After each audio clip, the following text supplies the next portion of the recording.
کہ ہم اپنے حقوق کو مانگے. بندارن نے ہم کو یہ حق دیے. اتنی لمبی لڑائی ہم نے لڑی آزادی کی, اس کے بعد آزادی ملی, پھر دستور بنایا. 26 جنوری 1950 کو وہ دستور نافذ ہوا. اس دستور کی حفاظت کرنا, اس دستور کے مطابق سب کو حق ملے اس کی مانگ کرنا, اس کے لیے کام کرنا, منڈل بنانا. یہ منڈل بنانا, لوگوں کی خدمت کرنا, لوگوں کے لیے کام کرنا, یہ دین اسلام سے ثابت ہے. نبی کریم صلی اللہ علیہ وسلم کو ابھی نبوت بھی نہیں ملی تھی.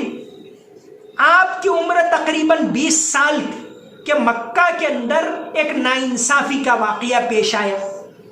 عبداللہ ابن جدعان کے گھر پر سب جمع ہوئے. عبداللہ ابن جدعان جو حضرت ابو بکر صدیق رضی اللہ عنہ کے دور کے چچا تھے, بہت سخی تھے, ان کے گھر جمع ہوئے.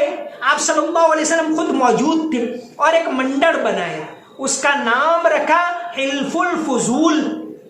آپ صلی اللہ علیہ وسلم مدینہ کی زندگی میں بھی فرمایا کرتے تھے کہ آج بھی مجھے وہ خدمت یاد ہیں, حلف الفضول, جو خدمت کی, بیواؤں کی مدد کرنا, مسافروں کے کام آنا, غریبوں کے کام آنا. یہ تو تعلیم ہے دین اسلام کی. تو یہ حق ہماری قوم کو ملے, صرف ہماری قوم کو نہیں, تمام لوگوں کو ملے, تمام لوگوں کو بنیادی سہولتیں ملے, اس کے لیے کوشش کرنا, یہ ہماری ذمہ داری ہے. تو آج کے بیان کا دوسرا ٹاپک یہ ہے کہ ہم اپنے حقوق کو جانیں, بھارت کے بندھارن کو جانیں, رائٹ ٹو ایجوکیشن کو جانیں, رائٹ ٹو انفارمیشن کو جانیں, اس کے لیے ہمارے نوجوانوں کو ٹریننگ دیں, اس کے لیے ملک کے لوگوں سے ملیں, اور اس طرح ہم کام کریں. اپنے بنیادی حق قوم کو ملے, ایجوکیشن کے حق ملے, فیسیلیٹی ملے.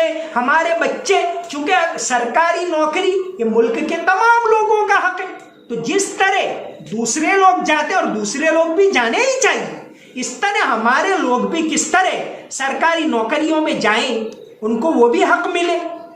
انڈسٹری میں یہ کیسے آگے بڑھے, اس کے لیے کوشش کرنا. تو دستور کو جاننا, یہ دوسرا پوائنٹ آج کے بیان کا. اب آج کے بیان کا تیسرا پوائنٹ میں آپ کے سامنے بیان کروں. اس وقت ہمارے ملک کے حالات یہ ہیں کہ ملک کے لوگوں کے اندر غلط فہمیاں بڑھ رہی ہیں. ایک زمانہ یہ تھا کہ اس ملک کے لوگ مل جل کر رہتے تھے, محبت سے رہتے تھے, ایک دوسرے کی مدد کرتے تھے. مذہب نہیں سکھاتا آپس میں بیر رکھنا, سب مل جل کر رہتے تھے, دوسروں کے کام آتے تھے.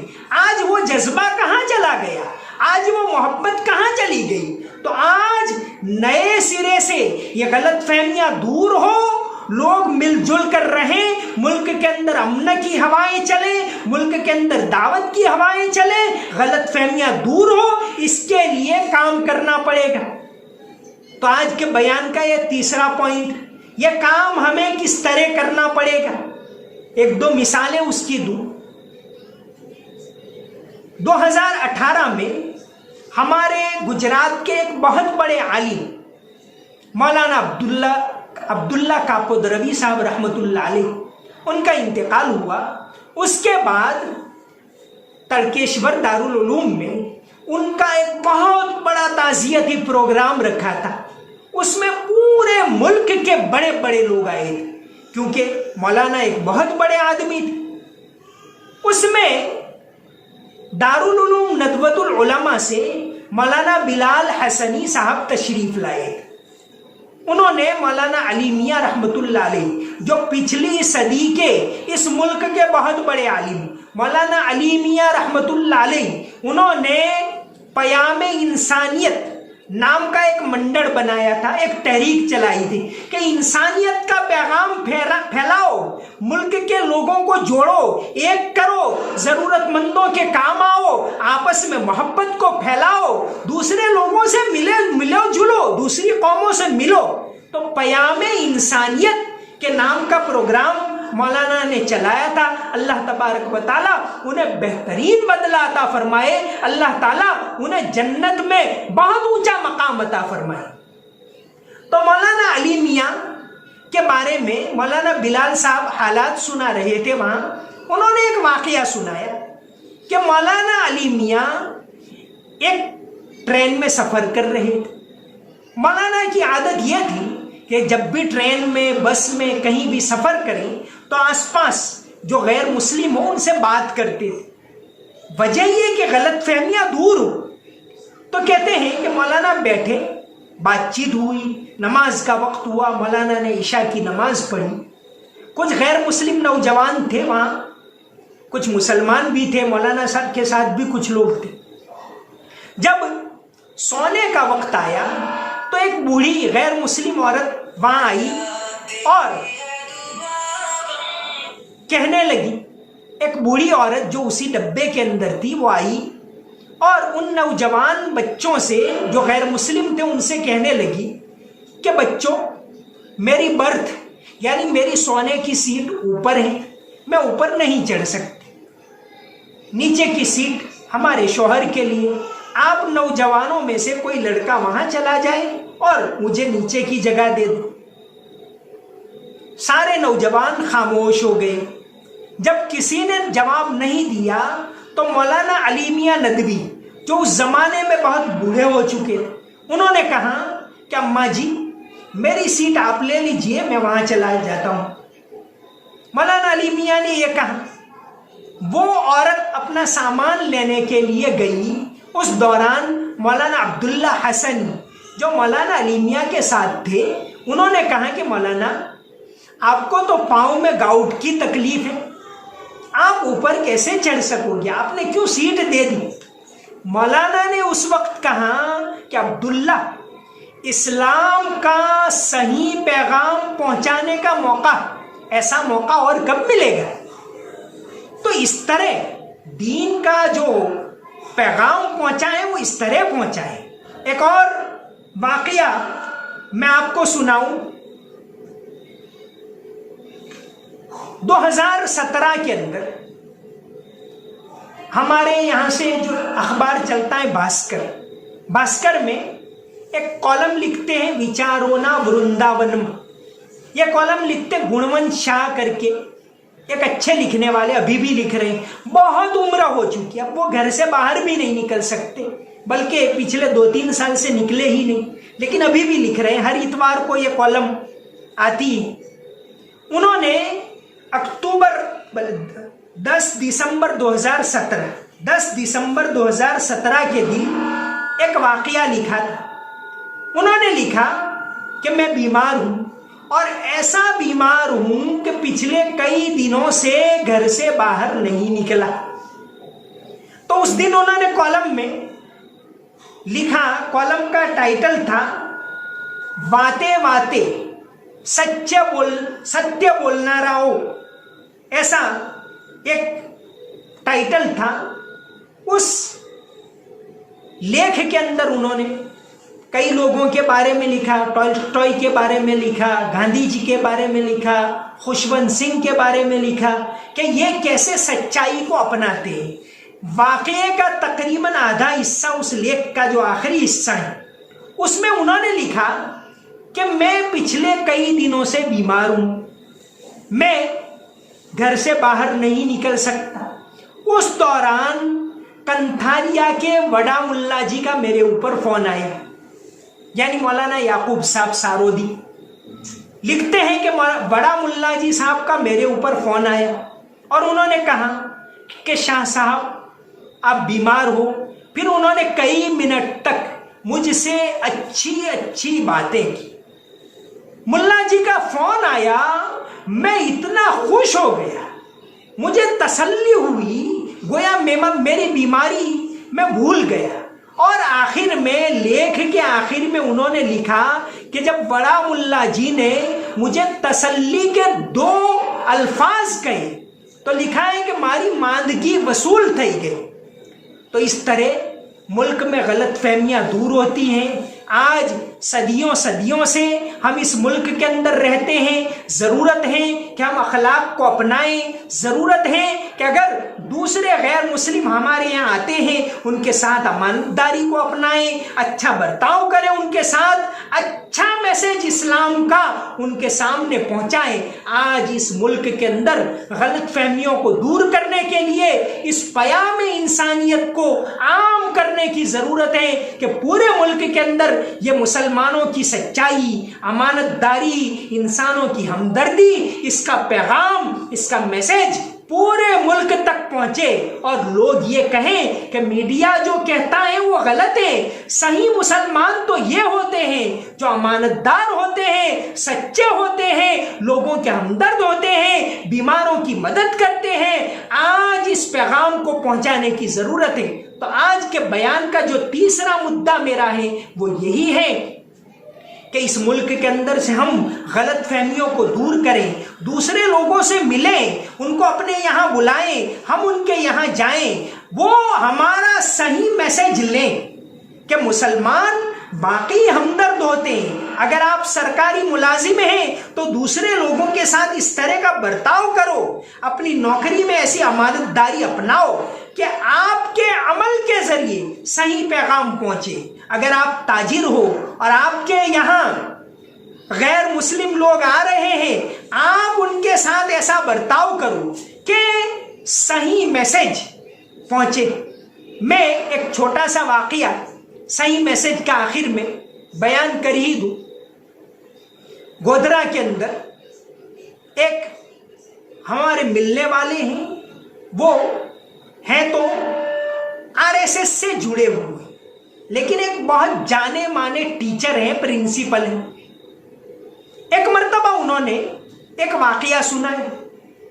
انہوں نے کہا کہ چند ماہ پہلے ایک مرتبہ رات کو میں اپنی بیوی کو بائک پر لے کر تری مندر گیا، یہ احمد آباد ہائی وے کے اوپر جو مندر ہے وہاں گیا۔ واپس ہو رہا تھا، تھوڑا آیا کہ بائک پنکچر ہو گیا۔ اب کیا کریں، رات کا وقت ہے، 9-10 بجے کا ہائی وے ہے، اور ان کی بیوی تو بہت گھبرا رہی تھی۔ انہوں نے کہا کہ بھئی یہ مسلمانوں کا علاقہ ہے، ہم کیا کریں گے؟ کہتے ہیں، وہ نام میں ان کا نہیں بتاؤں گا، انہوں نے کہا کہ کچھ ہی دیر ہوئی کہ ایک مسلم ہمارا جاننے والا وہاں سے بائک لے کر گزر رہا، ایک دم سے رک گیا۔ صاحب تمہیں؟ میں نے کہا کہ بائک پنکچر ہے، کیا کروں؟ اس نے کہا کہ صاحب ماری بائک لے جاؤ، وہ پنکچر بناوی نے تمہاری بائک آپی جیش، اور بائک دے دی۔ کہتے ہیں میری عورت تعجب میں پڑ گئی، حیرت میں پڑ گئی کہ مسلمان ایسے ہوتے ہیں۔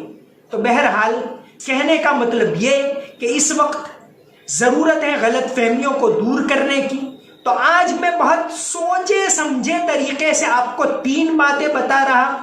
پہلی بات تو وہ جنگ آزادی میں ہم نے جو قربانیاں دی بہت تفصیل سے بتایا، انشاءاللہ آئندہ کبھی موقع ملا تو اور باتیں بتائی جائے گی۔ تو اپنی تاریخ کو یاد رکھو، اس کو یاد کرو، اس کو پھیلاؤ۔ ابھی ہماری ایک کتاب آئی ہے، کتاب کا نام ہے گجراتنا اتہاسما مسلمونو یوگدان۔ گجرات کی تاریخ جو ہے اس کے اندر ہم نے کیا کیا رول ادا کیا اس کو بہت تفصیل سے لکھا ہے۔ کتاب میں میرے بھی مضمون ہیں، مفتی امین صاحب کا بھی ہے، ہمارے ایک دوست انس بادام صاحب اور بہت سارے دوستوں کا مضمون ہے۔ ہمارے مفتی سلطان صاحب نے ہی ایک عرصے پہلے اس کی گزارش کی تھی، تو ہم نے یہ کتاب لکھی، اس میں ہماری تاریخ ہے۔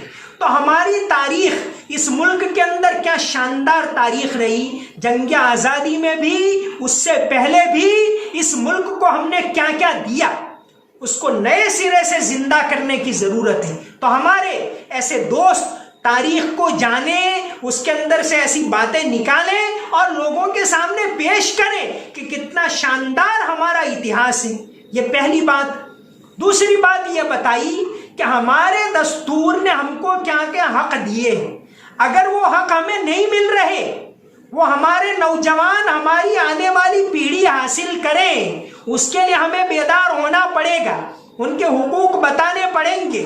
جو فیسلٹی سرکار کی طرف سے مل رہی ہے سب لوگ برابر ہیں, سب کو ملنی چاہیے. نہ مسلمان کے ساتھ نا انصافی ہو, نہ غیر مسلم کے ساتھ نا انصافی ہو. تو یہ ہمارے حق کیا ہیں؟ اگر فیسلٹی کسی علاقے میں نہیں مل رہی, کیوں نہیں مل رہی؟ اگر دستور نے برابری کا حق دیا ہے تو اس کے لیے ہمیں کیسے مانگ کرنی چاہیے, اس قانون کو ہمیں جاننا پڑے گا. ہمارے جوانوں کو اس کی ٹریننگ دینی پڑے گی. لا کے اندر ہمارے نوجوان آگے بڑھیں, اس کو جانیں. اگر ناانصافی ہو رہی ہے تو کہاں لکھیں, کیسے لکھیں, کورٹ کے اندر کیسے جائیں اور اپنا حق حاصل کریں. کہ دوسرا پوائنٹ. اور تیسرا پوائنٹ یہ ہے کہ آج سب سے بڑی ضرورت ہے غلط فہمیوں کو دور کرنے کی, ملک کے اندر محبت کا پیغام عام کرنے کی, اسلام کا صحیح پیغام ملک والوں کو پہنچانے کی ضرورت ہے. ملک والوں کو ہمارے عمل کے ذریعے, ہمارے برتاؤ کے ذریعے, ہماری ہمدردی کے ذریعے یہ پیغام جانا چاہیے کہ مسلمان اس دیش کے ہمدرد ہیں, انسانیت کے ہمدرد ہیں, وہ امانت دار ہیں, وہ سچائی کو اپنانے والے ہیں, وہ ہمارے دوست ہیں. اس پیغام کو اس دیش کے اندر پہنچانے کی, غلط فہمیوں کو دور کرنے کی ضرورت ہے. پورے ملک کے اندر یہ پیغام جانا چاہیے. ان کا جو کام وہ اہل سیاست جانے, ان کا جو کام وہ اہل سیاست جانے. میرا پیغام محبت ہے, جہاں تک پہنچے. وما علینا الا البلاغ المبین.